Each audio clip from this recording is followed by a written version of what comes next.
మా ప్రభు నేర్చుకిస్తున్నాము నమేందన్న శుభవందనండి. ఈరోజు దేవుని వాగ్దానం కీర్తన గ్రంథము 121వ అధ్యాయము 8వ వచనము. ఇది మొదలుకొని నిరంతరము నీ రాకపోకల యందు యెహోవా నిన్ను కాపాడును అనే వాగ్దానం ఇచ్చింది. పరిశుద్ధాత్మని అర్ధరాత్రి లేసి ప్రార్థన చేసే వయసులు చెల్లించి మరలా ప్రార్థన చేసి దేవుడు అన్నప్పుడు దేవుడు ఈ వాగ్దానం చూపించారని వెంటనే సాటిస్ఫాక్షన్ చూడండి. అక్కడ అవునండి, దేవుడు మరి సహాయకుడై ఉన్నాడు. ఆయన వల్ల మనకు సహాయం కలుగుతుంది. భూమి కాదు సృజించిన దేవుడే వల్ల మనకు సహాయం కలుగుతుంది అనమాట. ఎప్పుడైనా సరే ఆయన మన పాదంతో మనం కాపాడుకుంటున్నది పడమాట. ఎందుకంటే మనం ఉదయ సాయంత్రం ప్రార్థన చేస్తున్నాం, అర్ధరాత్రి ప్రార్థన చేస్తున్నాం.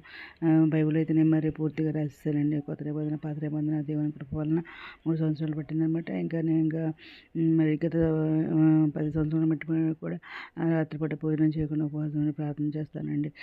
దేవుడు వాగ్దానం అడుగుతారు అన్నమాట. ఎందుకంటే దేవుడు నన్ను మరి విన్నవాటిని కన్నవాటిని అని జరిగిన వీళ్ళన్నింటిని అందరూ చెప్పమన్నారు, తెలియజేయమన్నారు. అందుకని ఆయన గురించి ప్రకటించమన్నారు అనమాట. అందుకని నేను మరి అర్ధరాత్రి లేచి మరి ప్రార్థన చేయడానికి మరి ఉపవాసం ఉంటాను అనమాట. రాత్రిపూట తినకుండా ఉంటే ఇప్పుడు మరి మెలకు వస్తుందని వెంటనే మరి దేవుడు మెలకు కలుగు చేస్తాడని అలారం పెట్టుకోకుండానే లేచి ప్రార్థన చేసి వయసులు చెల్లించి మళ్ళీ ప్రార్థన చేసి దేవుడు అడుగుతాను. దేవుడు వాగ్దానం ఇస్తారన్నమాట. దాన్ని యూట్యూబ్లో పెడతారనమాట. ఎందుకంటే మరి దేవుడు త్వరగా రానిన్నారు. ఆయన శరీరం అందరూ సిద్ధపడి ఉంటారు. మరి ప్రార్థన చేయమని అడిగి అందరినీ ప్రకటించమని, ఆయన గురించి సిద్ధపడి ఉండాలని, తొడగంలో ఉన్న భాగాలు ఉండాలని మరి ఆయన ఉద్దేశం అండి. ఆయన కోరిక అనమాట. ఆయనతో పాటు మనం జీవానికి వారసులు కావాలన్నమాట. ఆయన కోరిక అనమాట. మనం ఎందుకంటే ఆయన మనం బిడ్డలం అనమాట. మనం ఆయన బిడ్డలం అనమాట.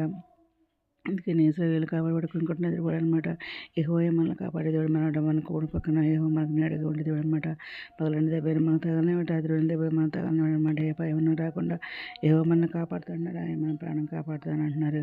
మన రాకపోకల్లో కూడా మనకు తోడుగా ఉంటానంటున్నారు అనమాట. మన ప్రకారం ఎప్పుడు నెమ్మది ఉంటుందని, మన నగర్లో ఎప్పుడు క్షేమే ఉంటుందంట. ఏ భయం రాదంటున్నారు. యెహోవా నామం మనకు సహాయం కలుగుతుంది అనమాట. ఆయన వాక్యం మనం బతికిస్తుందన్నమాట. మన బాధలు నెమ్మది కలిగిస్తుంది అనమాట. తనకు మొరపెట్టేవారు నిజంగా మొరపెట్టేవారికి యెహోవా సమీపంగా దేవుడు అనమాట. బాధపడేవారికి ఆయన న్యాయం తెచ్చేవాడు, ఆకలి వారికి ఆయన ఆనందం చేసేవాడు అనమాట. ఆయన వల్లే మనకు జరిగే కలుగుద్ది అనమాట.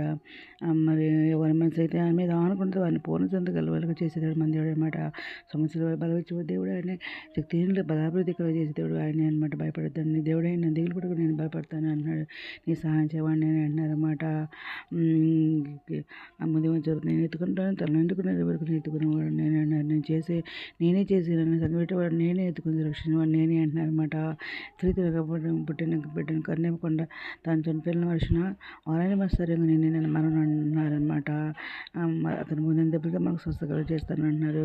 ధైర్యం తీసుకుని ఏదైనా నిబ్బరంగా ఉంచుకోమంటున్నారు అనమాట. భూమి యొక్క నీ మూలంగా సంతాన మూలంగా ఆశీర్వదిస్తానంటున్నారు. జలంలో ఐశ్వర్యం మీరు అనిపిస్తారంటున్నారు. భూమి మీద సంస్థల కంటే నేను ఇచ్చేస్తానన్నారు.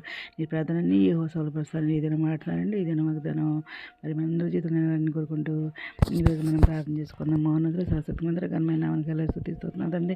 ఆయన మీద ప్రపంచం ప్రతి ఒక్క బిడ్డని పేరు జ్ఞానం చేసుకోండి. ఆయన ప్రతి ఒక్క బిడ్డ అవసరం అక్కడ కోరిక తెచ్చండి. చండి బిడ్డలు మంచి జరిగి నిర్దేవులు ఉద్యోగాలు తెచ్చండి.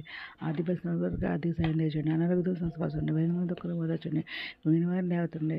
రక్షణ వరకు రక్షణ తెచ్చండి. మీతో రాని మీరు చేయండి. మీద సిద్ధపడ్డ చెప్పుకుని అత ప్రభుత్వంలో భాగంగా చేయండి. మా ప్రభు పేరేషండి యేసుక్రీస్తు ప్రసిద్ధమైన నామన అడివేడుకుని ప్రార్థిస్తాం తండ్రి. మీ అనుదిన ప్రార్థనలో మా కుటుంబాన్ని కూడా జ్ఞాపకం చేసుకోవాలి మనం చేసుకుంటున్నానండి. ప్రభు సేవలో మీ సహోదరి. God bless you.